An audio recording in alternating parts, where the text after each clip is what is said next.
Welcome to the People Leaders Podcast, the audio resource for managers and business leaders creating high-performing teams. Join leadership and team development experts Jan and Michelle Turkelson each week as they explore both subjects from every angle. Through practical tips, valuable insights, and compelling interviews with leadership experts around the world, you'll learn how to bring out the best in your staff and how to give your best as a leader. So, Michelle, how are you? Great. Awesome. So today we're going to have a look at a different personality system. So as people know that we totally devoted to the Myers-Briggs. We love that as a personality inventory, but we also really enjoy using the Enneagram, and we've been using the Enneagram for over 20 years now. It's such a wonderful... It just doesn't have the widespread interest in corporate Australia at the moment, does it? Let's change that. Yeah. So what the Enneagram does, it's a dynamic personality system, and it describes 9 fundamentally different ways of operating in the world.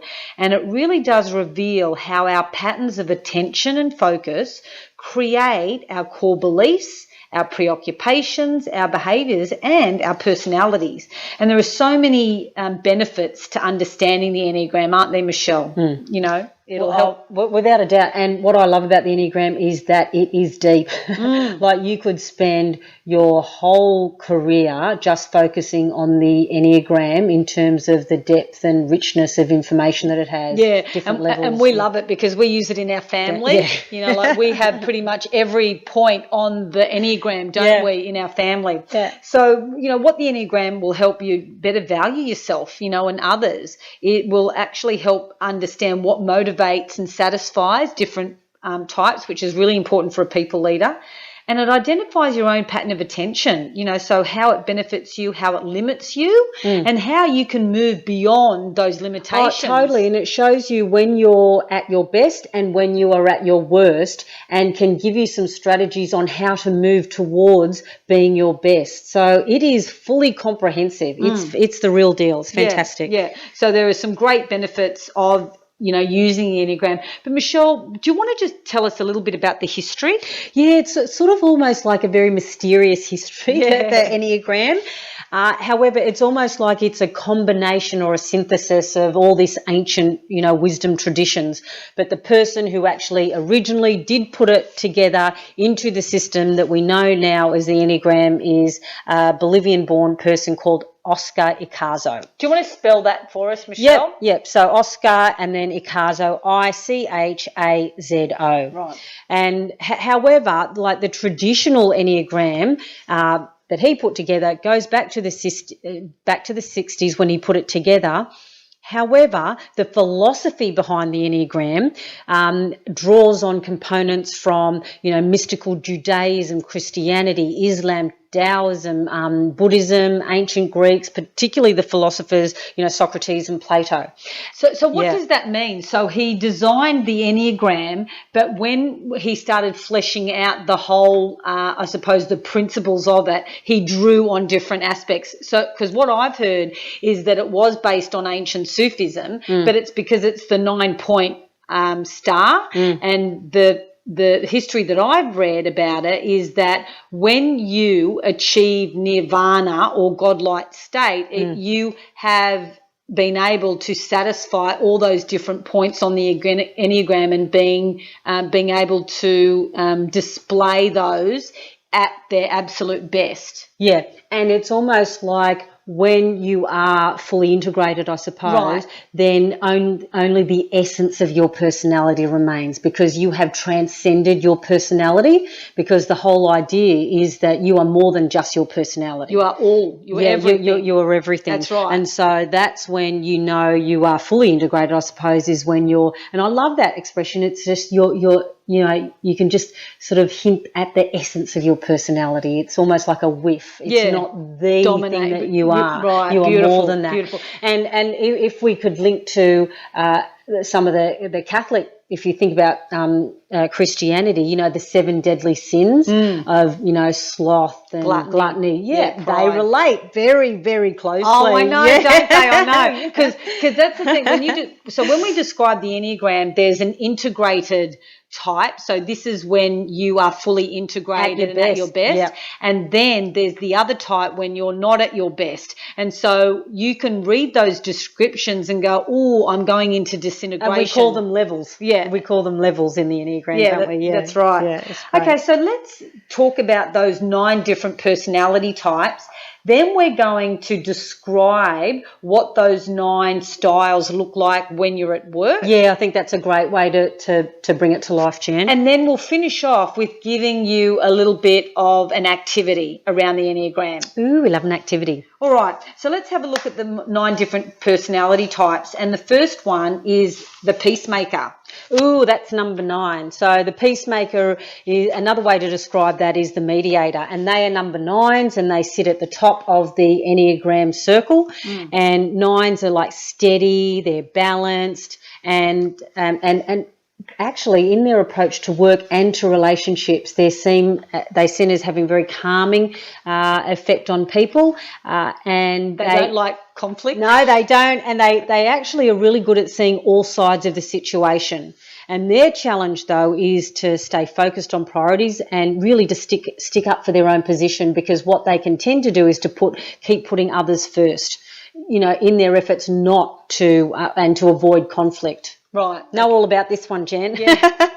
Yeah. So that's the mediator and how they are described at work. That's right. So then we go round clockwise and we look at number 1, which is the perfectionist or the reformer. So there are different words that describe it, but it's mainly the perfectionist. And the perfectionists are the ones who are responsible. They're really thorough, hardworking. They never like to make mistakes. They've got very high standards for themselves and others. And this is where they can become undone, because they set their own value and I suppose expect that to be the same value as someone else.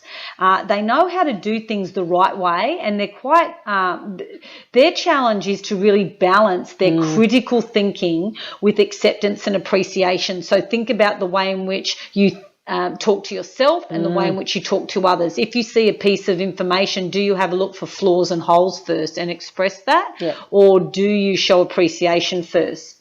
And, you know, the challenge is also to know when good is enough. Yeah. You know what I mean? Is more productive better than just being exactly right? Good. Okay, so let's have a look at number 2 on the Enneagram, and that is the helper, or another way to describe them is the giver. So these are the positive people. So they make excellent communicators. They support the interests of people in their team and the organisations. They're highly empathetic. You know, they go out of their way to get to know how other people are feeling and what they need. Now, as you can see already, those words are describing they are givers, you know, and what they can do is that they can give too much of themselves. And their challenge is to practice personal boundaries. Like, when can they, you know, say no and choose more carefully, you know, how much time and energy they give to others. Yeah. Their focus is always on giving to other people and then, you know, can forget about themselves. Yeah. That's the challenge. And just on that point, Michelle, you know, like when we're looking at different personality modalities like the Clarity 4D and the Myers-Briggs, it's really the feelers. And so part of this distinction is that I'm good at empathizing with others, but I need to feel in my body, in my mind and my emotions what is right for me. And that's what's really important, is to get connected to yourself, and you're having that mind-body wisdom. Exactly. All right, so that's the number 2, the giver or the helper. Number 3 is the achiever or the performer.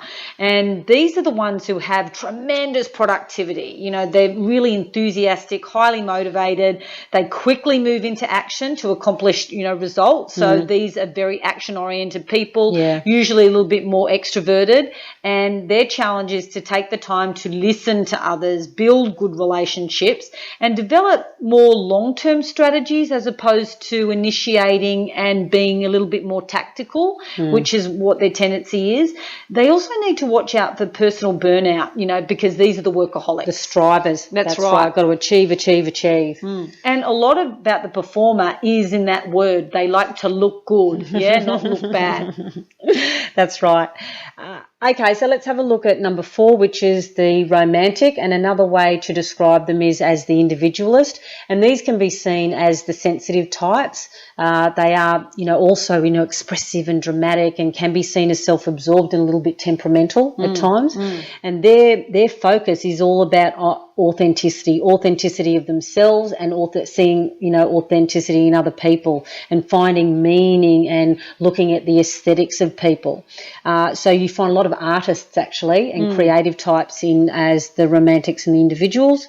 So they value, excellence in all things, and also they really enjoy a personal connection to their work and to, to the people around them. So they've got to get that authenticity and connection to their task. Otherwise, you're going to totally disengage them. So their challenge is to learn to tolerate the mundane, because in almost every job, there's going to be a little bit of mundane aspects to work. And so it's really just to reduce their emotional reactions to that, and don't dramatise it. Just go, yep, this is just part of my work, and move on. Don't dwell too much. So look at the words that you use, the emotion that you use. Can you modulate that? Yeah.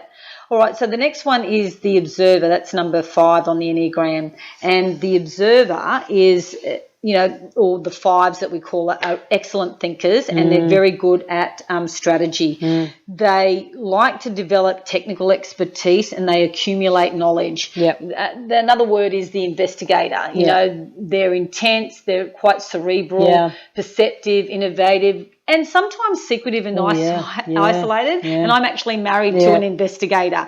So, my husband, Bertie, he likes to actually, get to a source of the problem, whereas I know enough and then I can move on, whereas he has deep satisfaction in understanding that knowledge. So their challenge is to be available to other people when possible, and to communicate warmth, and to recognise that other kinds of human assets besides the mental intelligence is as valid as and important. And an example of this is, and I've said this in workshops, that there was an example of someone who was on the red carpet, and someone came up to Seinfeld and said, "Oh, I love your work. Can I, give you a hug?" And he goes, "No, why would I do that? I don't even know them." And I said to Betty, "Oh, I just can't believe that, because I would hug anyone." And Betty goes, "I don't like hugging my best friends, let alone someone I didn't know." And I'm thinking, oh, that's so interesting. We forget the differences that we operate in and what's satisfying for other people. So that's the observer. So let's have a look at the next number on the Enneagram, which is the number 6, also described as the loyal skeptic. I love this, or the loyalist. So these are the committed types. You know what I mean? They're very security oriented though, and they're the engaging and responsible. Yeah, I love that combo. I know. However, your strength turned up too much, they can become a little bit anxious, and a little bit suspicious, which comes into that, that skeptic side of things. And so what the 6s focus on is figuring out what's going on around them, and can they create a strategy that leads to safety, and they like the structure. However, they're loyal, they're dependable, and they're really good at anticipating problems and creating solutions from that. And I think that's part of this, being suspicious. So if that happens, what am I going to do? Yeah, that's right. And so their challenge is to manage their suspicion and doubt, so that it doesn't become demotivating for themselves or for others, because they can be a bit of a negative Nelly, in a way sometimes if turned up too much. That's right. So, be mindful of the words that you use. Yeah, we tend to have a predominance actually of 6s when you do a population scan. Well, we have in our family 6s too, don't we? Yeah. And then we have number 7, which is the enthusiast, or they call it the epicure. Now, the 7s are quick thinking, they're adaptable and positive in their outlook. What are you laughing at? I'm laughing because this is you, Jen. Busy, fun-loving type, really spontaneous, versatile. So where other people see problems, we see opportunities. We like to enjoy multiple interests and multiple options. Their challenge. So our challenge challenge is to acknowledge problems and limitations and to bring attention back to the present and the task at hand, because we actually can be quite, out there and doing multiple things at once. So that's our opportunity, not to be as scattered. And then we have number 8, the protector, or otherwise known as the challenger. And so these are the powerful, like dominating types who come across as being self-confident, decisive, and, always taking charge. So they're good at taking, charge of others in their environment. They have, strong leadership skills. They know how to mobilise and get things done. They do make good leaders. And also they will stand up for positions and people that they really care about. And you know that when you're integrated as an 8, that's what you're doing. You're actually looking out for others as opposed to yourself first. And I think that's important. Yeah. So if you're a number 8 and you're not integrated, you could come off as being a bully and pushy and all that. Totally Whereas dominating. An integrated 8 is loyal and caring and will, and shows strong leadership, strength. There's strength there. And so what their challenge is that they need to moderate their forcefulness so that they can be sort of more adaptable in different situations and avoid, creating unnecessary conflict, because they can live in conflict. That's okay for them. It's a bit of a challenge. That's right. So what they can forget is that this dominating willfulness can come across as a little bit too much for other types. Yeah. All right. So this is what I really like about the Enneagram. So we've gone through all the different types, and so what we'll see in the resource that we give you, we'll give you the Enneagram types. And what you'll see is a circle with all the different types, like the peacemaker, individualist, observer, enthusiast. But what you'll also see are arrows. So you'll see an arrow from, say, me, an enthusiast, shoot off to number 1, a reformer or a perfectionist, and have an arrow coming from another type. So what this shows is that when I am in disintegration, I look like a perfectionist, a little bit nitpicky. But when I am fully integrated, I can look like or this is what I need to do in order to get into integration, is take on the characteristics of an observer, which is my husband, which is fantastic. And this is what I love about the Enneagram, is when you start to see where the arrows flow, you go, oh my God, I need to be more like that. Or when it turned up too much, I actually look like this member of the family or this person that I know. And that is the beauty of the Enneagram. It's fully contained. Yeah. And there is so much depth, because there are levels within levels of the Enneagram. But if you can get your head around at least your type and a brief description of the other types by taking the Enneagram and having it debriefed for you and your team, it is very, very powerful. Yeah, we love it. So let's just do an exercise with someone on the Enneagram. And so it's just kind of like another activity for self-discovery. Yeah? Oh, I love it. And the thing is, you don't actually even have to do the Enneagram in order to do this exercise. You could do this in your team. Yeah. Okay. So we call this as me. So draw a circle and divide it into 4 quadrants. Yep. So in each of the quadrants, you're going to add sort of several descriptions of what you believe best describes these 4 statements. And the 4 quadrants are the essential me. Yep. Number 2 is, some self-defeating behaviours that I would like to change. Number 3 is what motivates me. And number 4, things that irritate me. Yeah, so that could be something that you could do, like you said, in a team environment, but also with your family. So we've done that a couple of times with our family, and it's things like, when you leave the towel there, that really irritates. Oh, I didn't know that, because I thought you were always the last one out. Just different things like that. It just opens up a different conversation. So we'll have that template. That's a great template for you as well, because that's something that you can do with your family, in a group as well, like if you have a men's group or... exactly, and what a great activity to do in a team-based environment, some sort of team-building activity. I think that's a perfect team-building activity. Yeah, so we really encourage you to explore the Enneagram, and if you wanted for us to, come in and run a workshop, we love doing the Enneagram. I think it's a really wonderful way of exploring our unique qualities that we have. Fantastic. Ciao. Okay. Bye.